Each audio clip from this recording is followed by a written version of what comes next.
quá. Rồi.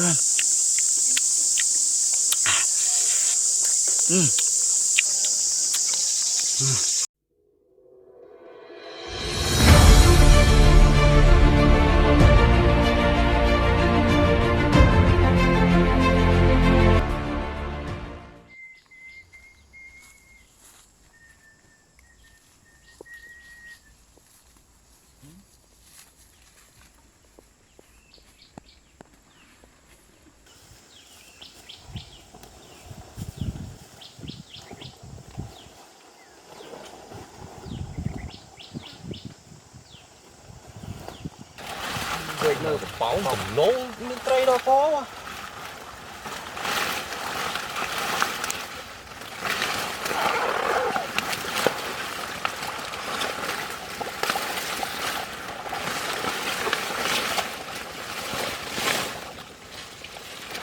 Bán hết cái lên.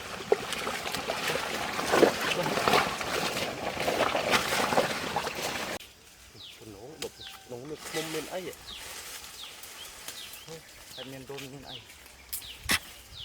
còn nấu đấy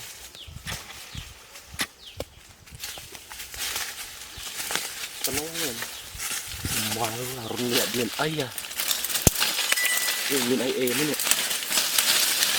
con này chứ mà run ấy phân là lên còn miền ơi không biết rồi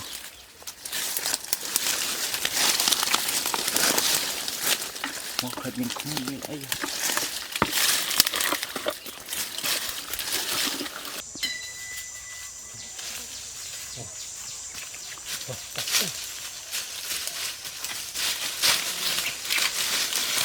ui còn không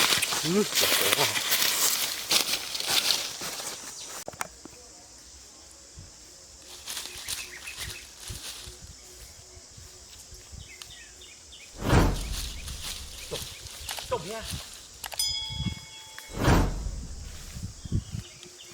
trồng sắt ấy nó nát đi nào nó nát đây nè ăn khơi nha chung sắt kia tao ơi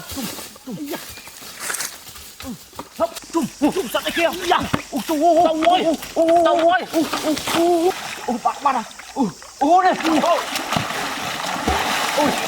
tao ơi đâu sắt ấy cho hai đứa ra thật trâu à bạn nào ấy nó ra xoa mà nó ra bạn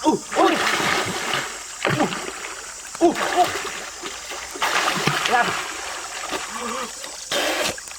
đâu trời đâu nó một cái đâu trời bạn trồng trời đi trúng sắt cái kia để khơi à vọt đến chuyện thực tiết à to bao nhiêu wow to như bán này đây đồ ong đồ ấy không to bán tụi này hết đồ ong đồ ấy đi chân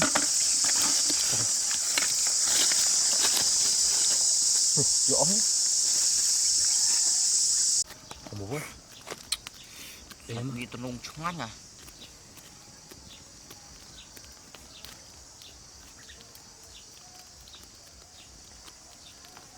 ố nhỉ ổ nè nhỉ ổ này các bạn đấy nhỉ sao ổ thôi ôi dồi bà là món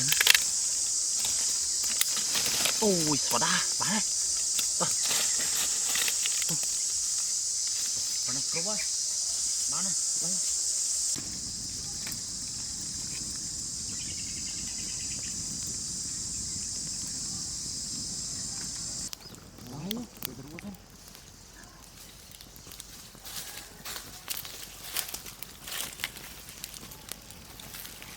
đã rồi về không không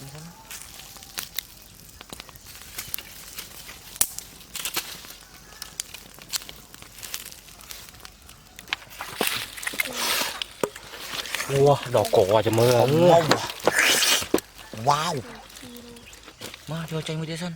Ôi, đó, mà này. Có lạ rừng không? Lạ rừng nhọc vào đó.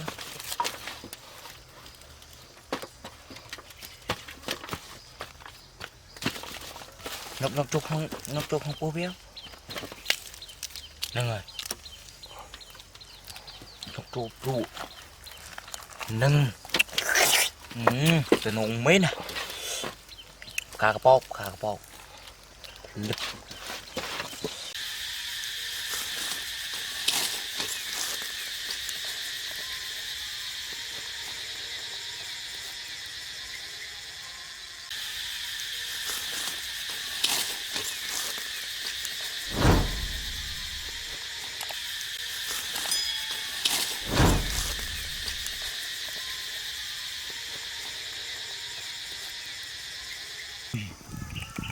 Chum.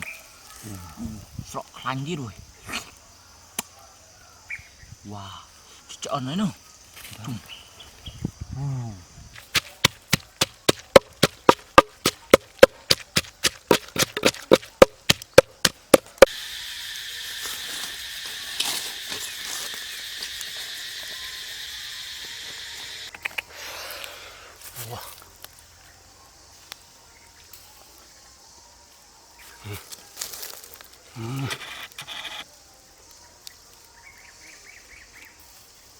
Bài này đâu?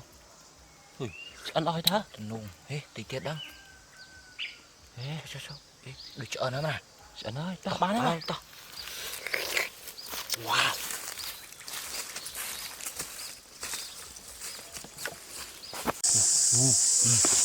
Wow. Thôi. Mày. Wow.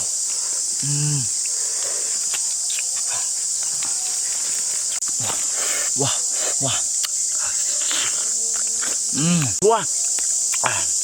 Rồi.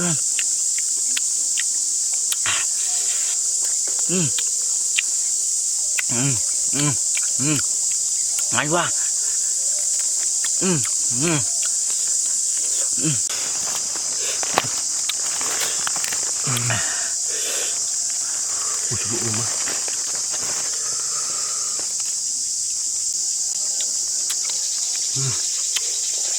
Ngon đó. Ngon. Ngon à. Wow. Bãi mọt.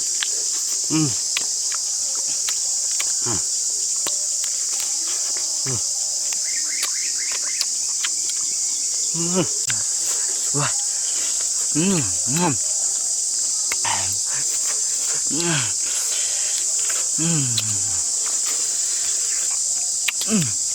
Ngon à.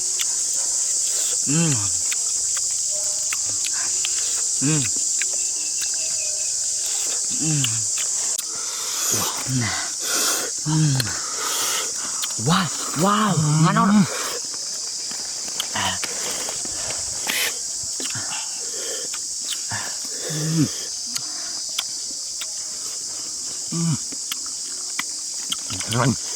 Ngon à?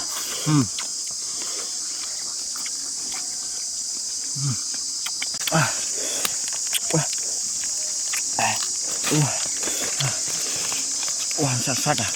Nè. Ngon quá.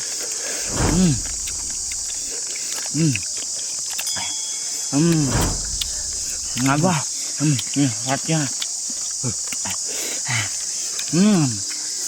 Ngon quá. Lại xem.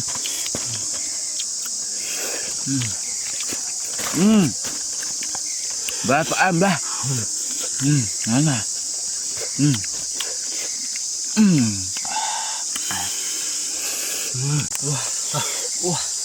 Sao bán đó? Wow. Tiếp.